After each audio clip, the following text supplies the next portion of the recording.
സ്വന്തം പിതാവിനെ തന്നെ വിവാഹം ചെയ്ത് തന്റെ ഭർത്താവായി കാണേണ്ടി വരുന്ന പെൺമക്കളുടെ അവസ്ഥ. കുഞ്ഞുനാൾ മുതൽ അച്ഛൻ എന്ന് വിളിച്ച് കൈവിരലുകളിൽ കോർത്ത് നടന്ന പിതാവിനെ തന്നെ ഒരു പ്രായത്തിനപ്പുറം സ്വന്തം ഭർത്താവായി കൂടെ ജീവിക്കേണ്ടി വരുന്ന ഒരു ദുരിതപൂർണമായൊരു അവസ്ഥ.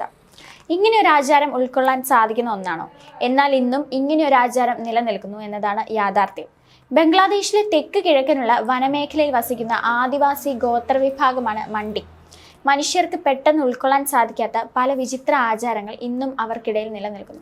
അതിലെ കേട്ടാൽ അമ്പരപ്പുണ്ടാക്കുന്നതും വളരെ വൈകൃതവുമായിട്ടുള്ള ഒരു ആചാരമാണ് സ്വന്തം അച്ഛൻ തന്നെ മകളെ വിവാഹം കഴിക്കുക എന്നുള്ളത്. ഇവരിൽ 90% ക്രിസ്തുമത വിശ്വാസികളാണ്. വളരെ ചെറിയ പ്രായത്തിൽ തന്നെ ഇവിടെ പെൺകുട്ടികളുടെ വിവാഹം നടക്കുന്നു. സ്വന്തം പിതാവിനെ വിവാഹം കഴിക്കാൻ ഭൂരിഭാഗം പെൺകുട്ടികളും തയ്യാറാകാറില്ല. പക്ഷേ ഗോത്രവർഗക്കാരുടെ പാരമ്പര്യവും ഊരുമുഖ്യന്റെ കൽപ്പനയും അനുസരിക്കാതിരിക്കാൻ അവർക്ക് കഴിയാറില്ല. അനുസരിച്ചില്ല എന്നുണ്ടെങ്കിൽ അവർ ഗോത്രത്തിൽ നിന്നും പുറന്തള്ളപ്പെടും. പിന്നീടുണ്ടാകുന്ന ശിക്ഷകളും വളരെ കടുത്തതായിരിക്കും.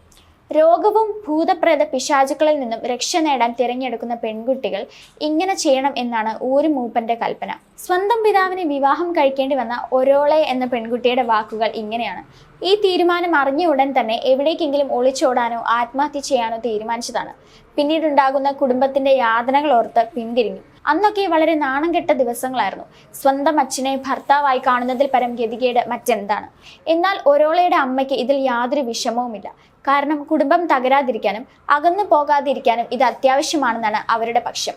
ലൈംഗികപരമായ ഒരു ബന്ധം ഉൾപ്പെടെയാണ് ഇവിടെ പിതാവുമായി ഒരു മകൾ പങ്കിടേണ്ടി വരുന്നത്.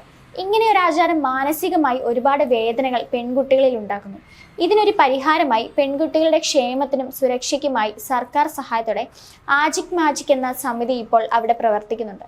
പെൺകുട്ടികളുടെ ജോലിക്കും പഠിപ്പിനുമായി സർക്കാർ സഹായങ്ങളും ഈ സമിതി കൊടുക്കുന്നു. ഇതൊക്കെ ഉണ്ടെങ്കിൽ കൂടി ഇവരെ മുൻപോട്ട് എത്തിക്കാനും പാരമ്പര്യവാദികളെ ബോധവൽക്കരിക്കാനും ഇനിയും കാത്തിരിക്കേണ്ടി വരും. മാറ്റി നിർത്തേണ്ട ആചാരങ്ങളെ മാറ്റി നിർത്തുക തന്നെ വേണം. ഇതുപോലെയുള്ള വൈകൃതമായ ആചാരങ്ങൾ വേരോടെ പിഴുതെറിയേണ്ടത് അനിവാര്യമാണ്. മാറ്റങ്ങൾ ഉണ്ടാകണം, എങ്കിലേ നാട് നന്നാകൂ.